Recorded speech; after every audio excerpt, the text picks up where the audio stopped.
Welcome to A. Scott Midnight Reads, a quiet corner of the dark where classic horror, mystery, and suspense tales are read in a soft, sleep-friendly voice. If you enjoy this kind of slow, atmospheric storytelling, like, comment, subscribe, and tap the notifications for future uploads. And if, like me, you keep a sleep playlist, feel free to add this video to your nightly rotation. Thanks for listening. Tonight's story is The Mark of the Beast by Rudyard Kipling. A careless blasphemy answered with an ancient punishment, where the human form begins to break down and something feral, cursed and deliberate takes its place. Settle in, let your thoughts drift, and let the dark do the rest. Good night. All night, for all nights. The Mark of the Beast, written by Rudyard Kipling. Your gods and my gods, do you or I know which are the stronger? Native proverb. East of Suez, some hold the direct control of providence ceases, man being there handed over to the power of the gods and devils of Asia and the Church of England, providence only exercising an occasional and modified supervision in the case of Englishmen. This theory accounts for some of the more unnecessary horrors of life in India. It may be stretched to explain my story. My friend Strickland of the police, who knows as much of natives of India as is good for any man, can bear witness to the facts of the case. Dumoise, our doctor, also saw what Strickland and I saw. The inference which he drew from the evidence was entirely incorrect. He is dead now. He died in a rather curious manner, which has been elsewhere described. When Fleet came to India, he owned a little money and some land in the Himalayas, near a place called Dharamsala. Both properties had been left him by an uncle, and he came out to finance them. He was a big, heavy, genial, and inoffensive man. His knowledge of natives was, of course, limited, and he complained of the difficulties of the language. He rode in from his place in the hills to spend New Year in the station, and he stayed with Strickland. On New Year's Eve there was a big dinner at the club, and the night was excusably wet. When men foregather from the uttermost ends of the empire, they have a right to be riotous. The frontier had sent down a contingent to catch 'em alive-os who had not seen 20 white faces for a year, and were used to ride 15 miles to dinner at the next fort at the risk of a Khyberee bullet where their drinks should lie. They profited by their new security, for they tried to play pool with a curled-up hedgehog found in the garden, and one of them carried the marker round the room in his teeth. Half a dozen planters had come in from the south and were talking horse to the biggest liar in Asia, who was trying to cap all their stories at once. Everybody was there, and there was a general closing up of ranks and taking stock of our losses in dead or disabled that had fallen during the past year. It was a very wet night, and I remember that we sang Auld Lang Syne with our feet in the Polo Championship Cup and our heads among the stars, and swore that we were all dear friends. Then some of us went away and annexed Burma, and some tried to open up the Sudan and were opened up by fuzzies in that cruel scrub outside Swakim, and some found stars and medals, and some were married, which was bad, and some did other things which were worse, and the others of us stayed in our chains and strove to make money on insufficient experiences.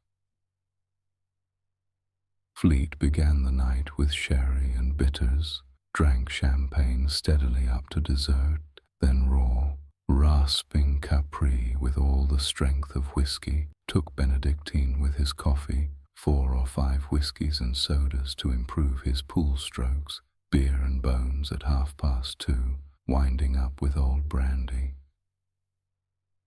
Consequently, when he came out at 3:30 in the morning into 14 degrees of frost, he was very angry with his horse for coughing and tried to leapfrog into the saddle.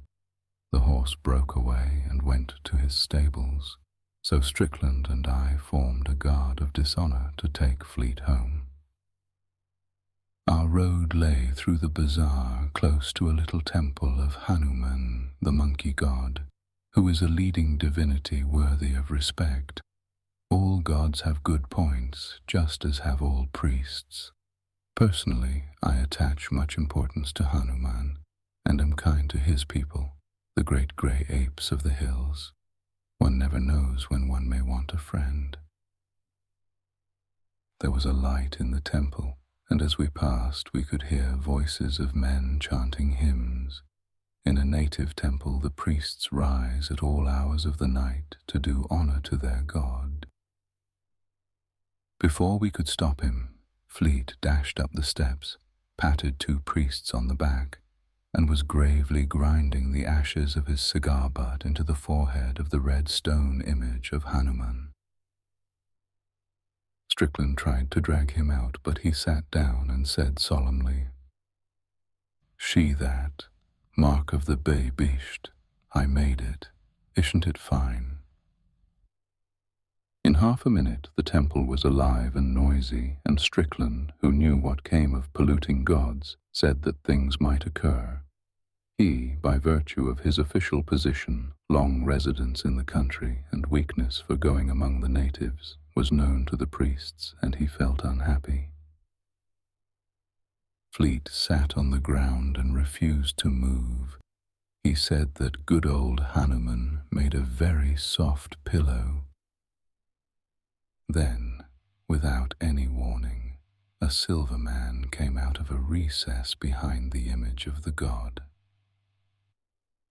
He was perfectly naked in that bitter, bitter cold, and his body shone like frosted silver, for he was what the Bible calls a leper as white as snow. Also, he had no face, because he was a leper of some years' standing, and his disease was heavy upon him.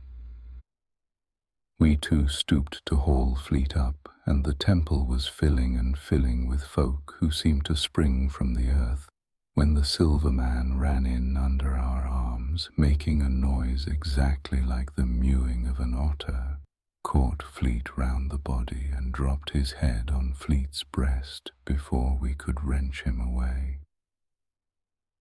Then he retired to a corner and sat mewing while the crowd blocked all the doors. The priests were very angry until the silver man touched Fleet. That nuzzling seemed to sober them. At the end of a few minutes' silence, one of the priests came to Strickland and said, in perfect English, "Take your friend away. He has done with Hanuman, but Hanuman has not done with him." The crowd gave room, and we carried Fleet into the road. Strickland was very angry. He said that we might all 3 have been knifed, and that Fleet should thank his stars that he had escaped without injury. Fleet thanked no one. He said that he wanted to go to bed. He was gorgeously drunk.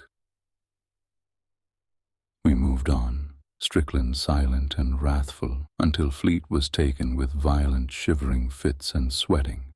He said that the smells of the bazaar were overpowering, and he wondered why slaughterhouses were permitted so near English residences. "Can't you smell the blood?" said Fleet. We put him to bed at last, just as the dawn was breaking, and Strickland invited me to have another whiskey and soda. While we were drinking, he talked of the trouble in the temple and admitted that it baffled him completely.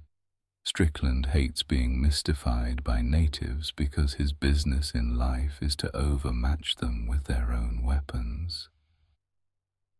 "They should have mauled us," he said, "instead of mewing at us. I wonder what they meant. I don't like it one little bit." I said that the managing committee of the temple would in all probability bring a criminal action against us for insulting their religion. There was a section of the Indian Penal Code which exactly met Fleet's offense. Strickland said he only hoped and prayed that they would do this.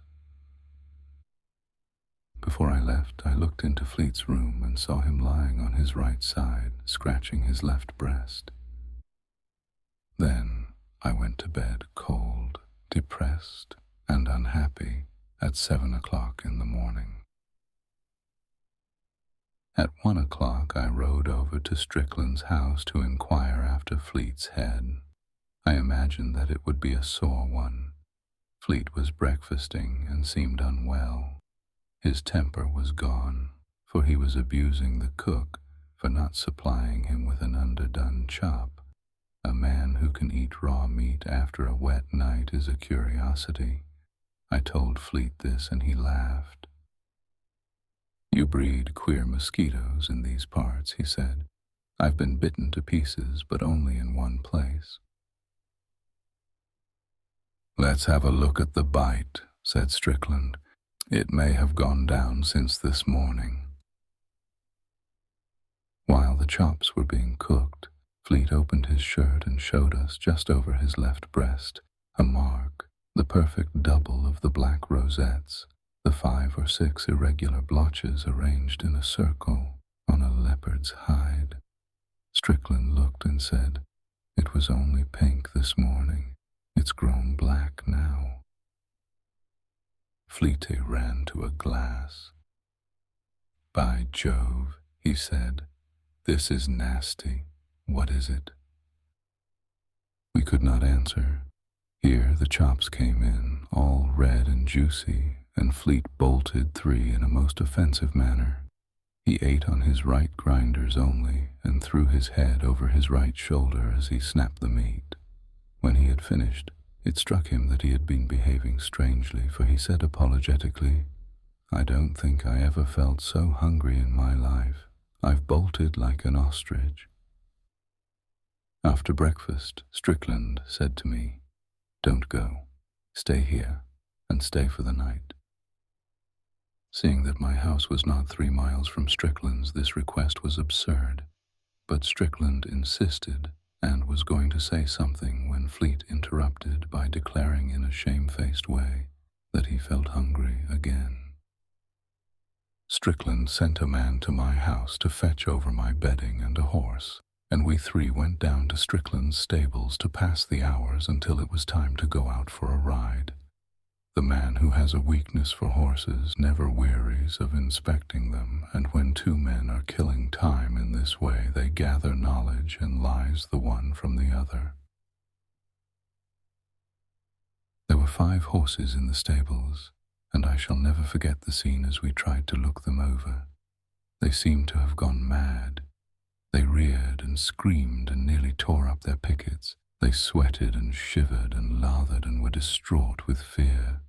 Strickland's horses used to know him as well as his dogs, which made the matter more curious. We left the stable for fear of the brutes throwing themselves in their panic. Then Strickland turned back and called me. The horses were still frightened, but they let us gentle and make much of them, and put their heads in our bosoms. "They aren't afraid of us," said Strickland. "Do you know, I'd give 3 months' pay if Outrage here could talk." But Outrage was dumb and could only cuddle up to his master and blow out his nostrils, as is the custom of horses when they wish to explain things but can't. Fleet came up when we were in the stalls, and as soon as the horses saw him, their fright broke out afresh. It was all that we could do to escape from the place unkicked. Strickland said, "They don't seem to love you, Fleet." "Nonsense," said Fleet. "My mare will follow me like a dog." He went to her. She was in a loose box, but as he slipped the bars, she plunged, knocked him down, and broke away into the garden. I laughed, but Strickland was not amused. He took his moustache in both fists and pulled at it till it nearly came out. Fleet, instead of going off to chase his property, yawned, saying that he felt sleepy. He went to the house to lie down, which was a foolish way of spending New Year's Day. Strickland sat with me in the stables and asked if I had noticed anything peculiar in Fleet's manner. I said that he ate his food like a beast, but that this might have been the result of living alone in the hills out of the reach of society as refined and elevating as ours, for instance. Strickland was not amused. I do not think that he listened to me, for his next sentence referred to the mark on Fleet's breast, and I said that it might have been caused by blister flies, or that it was possibly a birthmark newly born, and now visible for the first time. We both agreed that it was unpleasant to look at, and Strickland found occasion to say that I was a fool. "I can't tell you what I think now," said he, "because you would call me a madman, but you must stay with me for the next few days if you can. I want you to watch Fleet, but don't tell me what you think till I have made up my mind." "But I am dining out tonight," I said. "So am I," said Strickland, "and so is Fleet, at least if he doesn't change his mind." We walked about the garden smoking but saying nothing because we were friends and talking spoils good tobacco, till our pipes were out. Then we went to wake up Fleet. He was wide awake and fidgeting about his room. "I say I want some more chops," he said. "Can I get them?" We laughed and said, "Go and change. The ponies will be round in a minute." "All right," said Fleet. "I'll go when I get the chops, underdone ones, mind." He seemed to be quite in earnest. It was 4 o'clock and we had had breakfast at 1. Still, for a long time, he demanded those underdone chops. Then he changed into riding clothes and went out into the veranda. His pony, the mare had not been caught, would not let him come near. All 3 horses were unmanageable, mad with fear, and finally Fleet said that he would stay at home and get something to eat. Strickland and I rode out wondering. As we passed the temple of Hanuman, the silver man came out and mewed at us. "He is not one of the regular priests of the temple," said Strickland. "I think I should peculiarly like to lay my hands on him." There was no spring in our gallop on the racecourse that evening. The horses were stale and moved as though they had been ridden out. "The fright after breakfast has been too much for them," said Strickland. That was the only remark he made through the remainder of the ride. Once or twice I think he swore to himself, but that did not count. We came back in the dark at 7 o'clock and saw that there were no lights in the bungalow. "Careless ruffians my servants are," said Strickland. My horse reared at something on the carriage drive and Fleet stood up under its nose.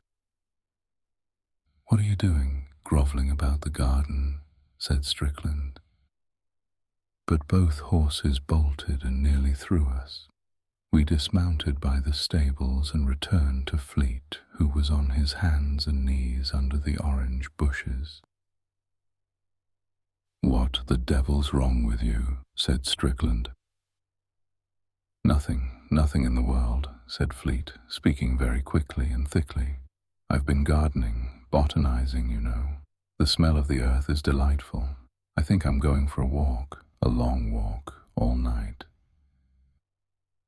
Then I saw that there was something excessively out of order somewhere, and I said to Strickland, "I am not dining out." "Bless you," said Strickland. "Here, Fleet, get up. You'll catch fever there. Come in to dinner, and let's have the lamps lit. We'll all dine at home."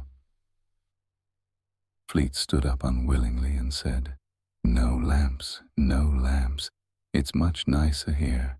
Let's dine outside and have some more chops, lots of 'em and underdone, bloody ones with gristle.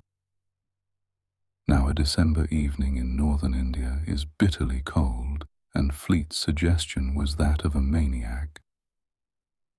"Come in," said Strickland sternly. "Come in at once." Fleet came, and when the lamps were brought, we saw that he was literally plastered with dirt from head to foot.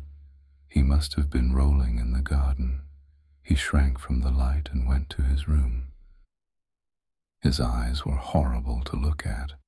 There was a green light behind them, not in them, if you understand, and the man's lower lip hung down. Strickland said, "There is going to be trouble, big trouble tonight. Don't you change your riding things." We waited and waited for Fleet's reappearance, and ordered dinner in the meantime. We could hear him moving about his own room, but there was no light there. Presently from the room came the long-drawn howl of a wolf.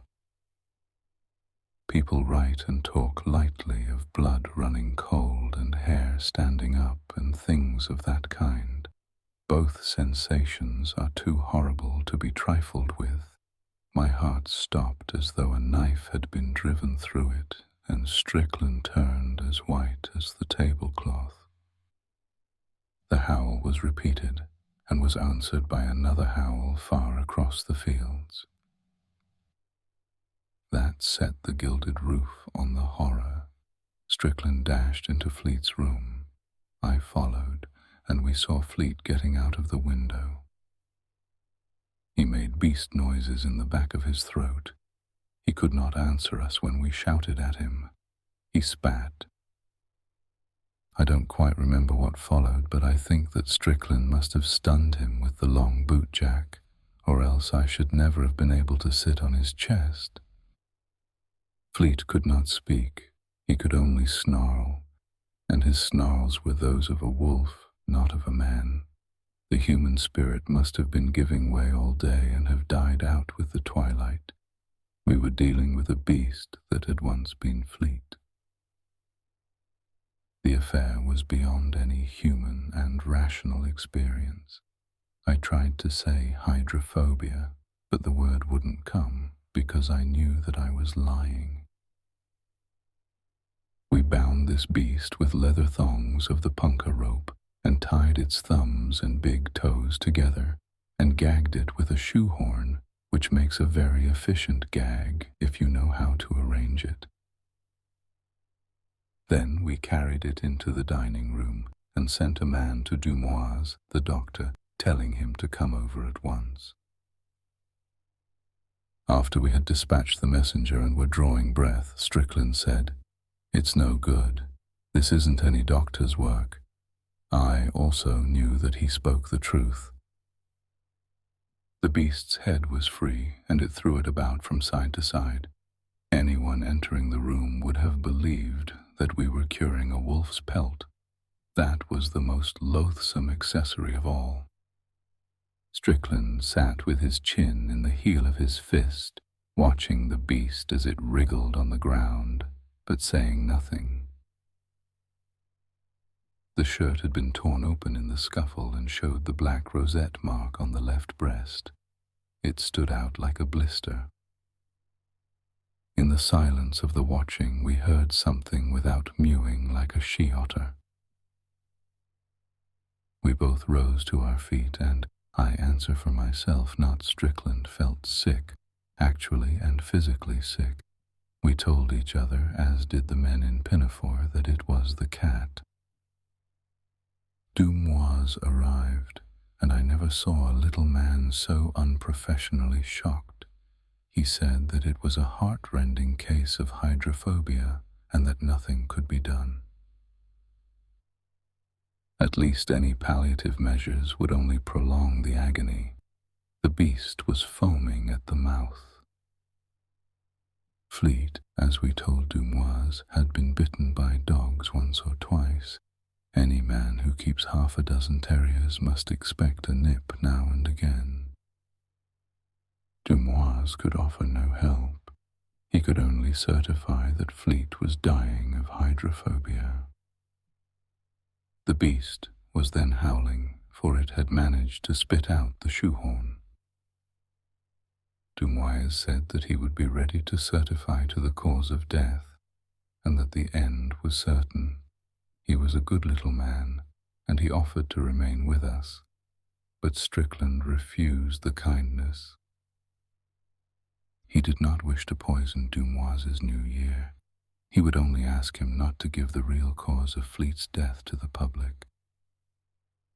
So Dumois left, deeply agitated, and as soon as the noise of the cartwheels had died away, Strickland told me in a whisper his suspicions. They were so wildly improbable that he dared not say them out aloud, and I, who entertained all Strickland's beliefs, was so ashamed of owning to them that I pretended to disbelieve. Even if the Silver Man had bewitched Fleet for polluting the image of Hanuman, the punishment could not have fallen so quickly. As I was whispering this, the cry outside the house rose again, and the beast fell into a fresh paroxysm of struggling till we were afraid that the thongs that held it would give way. "Watch," said Strickland. "If this happens 6 times, I shall take the law into my own hands. I order you to help me."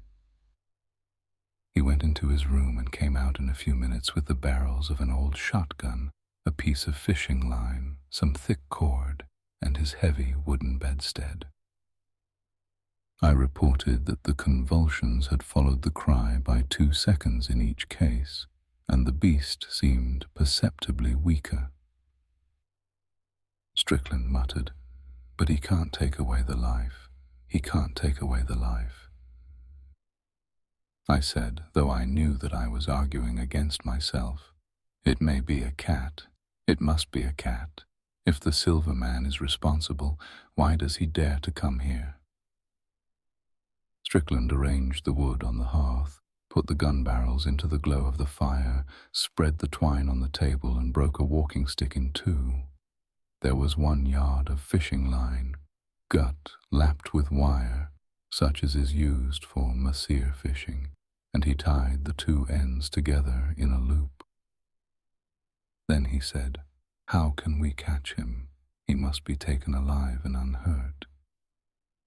I said that we must trust in Providence and go out softly with polo sticks into the shrubbery at the front of the house.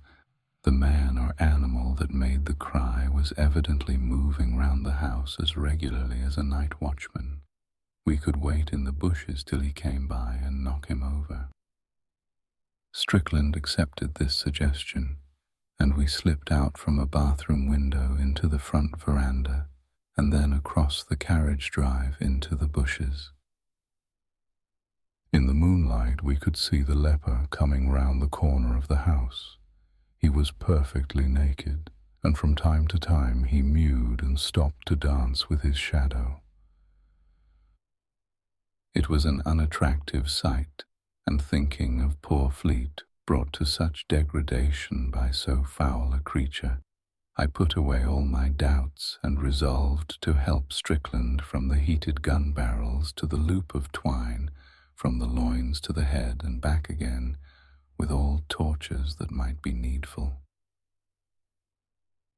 The leper halted in the front porch for a moment, and we jumped out on him with the sticks.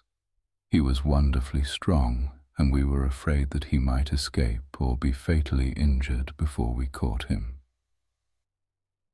We had an idea that lepers were frail creatures, but this proved to be incorrect. Strickland knocked his legs from under him, and I put my foot on his neck. He mewed hideously, and even through my riding boots I could feel that his flesh was not the flesh of a clean man. He struck at us with his hand and feet stumps. We looped the lash of a dog whip round him under the armpits, and dragged him backwards into the hall and so into the dining room where the beast lay. There we tied him with with trunk straps. He made no attempt to escape, but mewed. When we confronted him with the beast, the scene was beyond description. The beast doubled backwards into a bow as though he had been poisoned with strychnine and moaned in the most pitiable fashion. Several other things happened also, but they cannot be put down here. "I think I was right," said Strickland. "Now we will ask him to cure this case." But the leper only mewed. Strickland wrapped a towel round his hand and took the gun barrels out of the fire. I put the half of the broken walking stick through the loop of fishing line and buckled the leper comfortably to Strickland's bedstead.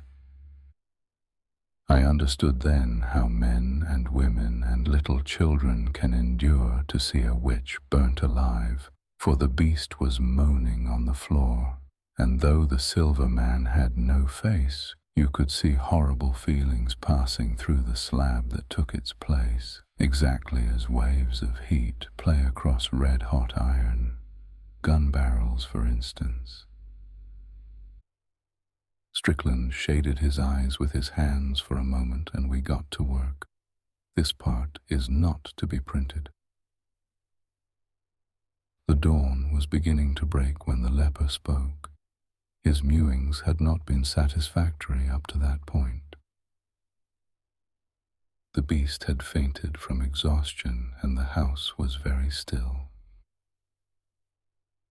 We unstrapped the leper and told him to take away the evil spirit. He crawled to the beast and laid his hand upon the left breast. That was all. Then he fell face down and whined, drawing in his breath as he did so. We watched the face of the beast and saw the soul of Fleet coming back into the eyes. Then a sweat broke out on the forehead and the eyes. They were human eyes closed. We waited for an hour, but Fleet still slept.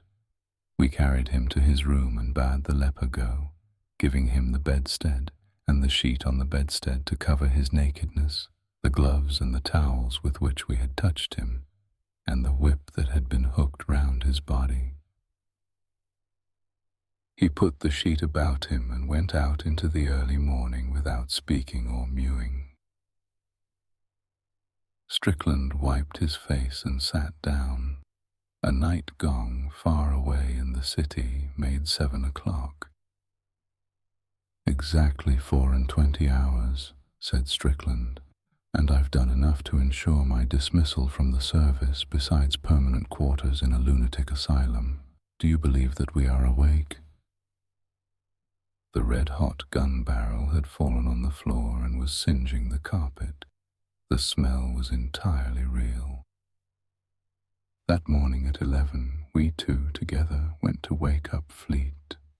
We looked and saw that the black leopard rosette on his chest had disappeared. He was very drowsy and tired, but as soon as he saw us, he said, "Oh, confound you fellows. Happy New Year to you. Never mix your liquors. I'm nearly dead." "Thanks for your kindness, but you're overtime," said Strickland. "Today is the morning of the 2nd. You've slept the clock round with a vengeance." The door opened, and little Dumoise put his head in. He had come on foot, and fancied that we were laying out Fleet. "I've brought a nurse," said Dumoise. "I suppose that she can come in for what is necessary." "By all means," said Fleet cheerily, sitting up in bed. "Bring on your nurses." Dumoise was dumb. Strickland led him out and explained that there must have been a mistake in the diagnosis. Dumoise remained dumb and left the house hastily. He considered that his professional reputation had been injured and was inclined to make a personal matter of the recovery. Strickland went out too. When he came back, he said that he had been to call on the temple of Hanuman to offer redress for the pollution of the god, and had been solemnly assured that no white man had ever touched the idol, and that he was an incarnation of all the virtues laboring under a delusion. "What do you think?" said Strickland. I said, "There are more things." But Strickland hates that quotation. He says that I have worn it threadbare. One other curious thing happened which frightened me as much as anything in all the night's work. When Fleet was dressed, he came into the dining room and sniffed. He had a quaint trick of moving his nose when he sniffed. "Horrid doggy smell here," said he. "You should really keep those terriers of yours in better order. Try sulphur, Strick." But Strickland did not answer. He caught hold of the back of a chair and, without warning, went into an amazing fit of hysterics. It is terrible to see a strong man overtaken with hysteria. Then it struck me that we had fought for Fleet's soul with the silver man in that room, and had disgraced ourselves as Englishmen forever, and I laughed and gasped and gurgled just as shamefully as Strickland, while Fleet thought that we had both gone mad. We never told him what we had done. Some years later, when Strickland had married and was a church-going member of society for his wife's sake, we reviewed the incident dispassionately, and Strickland suggested that I should put it before the public. I cannot myself see that this step is likely to clear up the mystery, because in the first place, no one will believe a rather unpleasant story, and in the second, it is well known to every right-minded man that the gods of the heathen are stone and brass, and any attempt to deal with them otherwise is justly condemned.